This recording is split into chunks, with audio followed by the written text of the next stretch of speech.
Multiplication theorem को हम rule of multiplication भी कहते हैं। ये थ्योरम अब अप्लाई कब होती है? सेम जैसे कि हमारी कंडीशंस थी एडिशन थ्योरम के अंडर, इसमें भी दो कंडीशन है। फर्स्ट, इवेंट्स इंडिपेंडेंट होने चाहिए, एंड दूसरा कि ये नॉट म्यूचुअली एक्सक्लूसिव होने चाहिए। ये दोनों कंडीशंस आपको क्लियर हो जाएंगी जैसे हम ये इलस्ट्रेशन करेंगे।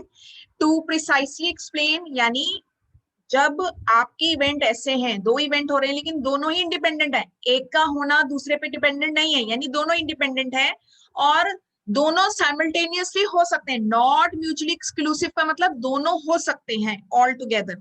जब हम कहते हैं म्यूचुअली एक्सक्लूसिव, म्यूचुअली एक्सक्लूसिव का मतलब दोनों में से एक चीज होगी। जैसे फॉर एग्जांपल हमने कल करा था, एक कार्ड ड्रॉ आउट करना है तो या तो आपका रेड कार्ड आएगा या ब्लैक कार्ड आएगा, दोनों नहीं हो सकते क्योंकि हम एक कार्ड ड्रॉ कर रहे हैं। लेकिन अगर मैं आपको बोलूं कि दो कार्ड ड्रॉ करो, तो दो में पॉसिबिलिटी है कि आपका एक रेड कार्ड हो सकता है, एक ब्लैक हो सकता है, तो वहां पे रेड और ब्लैक दोनों हो सकते हैं। वो सिचुएशन होगी नॉट म्यूचुअली एक्सक्लूसिव। तो जब आपके इवेंट्स ऐसे हैं जो इंडिपेंडेंट है और नॉट म्यूचुअली एक्सक्लूसिव की दो डिफरेंट चीजें ऑल टुगेदर हो सकती हैं, ऐसे सिचुएशन में हम मल्टीप्लीकेशन थ्योरम अप्लाई करते हैं जिसका सिंबल होता है A B for two events, A multiply by B. अगर थ्री इवेंट्स हैं तो probability of A multiply by probability of B multiply by probability of C. This will be more clear with this example, illustration 5. There are 6 black and 10 white balls in a box. तो एक box में हमारे पास 6 black balls हैं, 10 white balls हैं, तो total balls हो गई 16।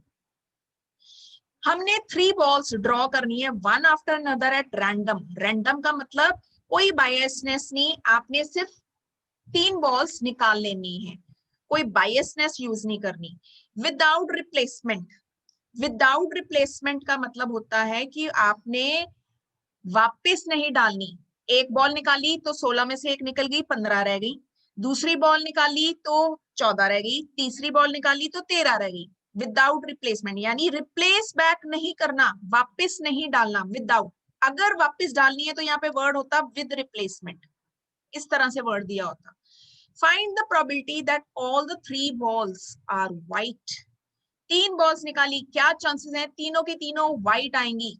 Now probability of getting white ball, हमने पहला चांस, सपोज हम ये गेम खेल रहे हैं, अगर 3 चांसेस मिले, तीनों बॉल्स व्हाइट आ गई तो हमें 500 रुपीज इनाम मिलेगा। तो हमारे फर्स्ट ड्रॉ में पहले चांस में क्या प्रोबेबिलिटी है व्हाइट बॉल आ जाए? टोटल व्हाइट बॉल्स कितनी है? 10। तो हमारी प्रोबेबिलिटी होगी 10 अपॉन टोटल बॉल्स 16, वो आ गई 5/18। अब हमारे को सेकेंड चांस मिला, सेकेंड ड्रॉ में क्या प्रोबेबिलिटी है कि हमारी व्हाइट बॉल आएगी? अब ये second chance B is dependent upon A. Y?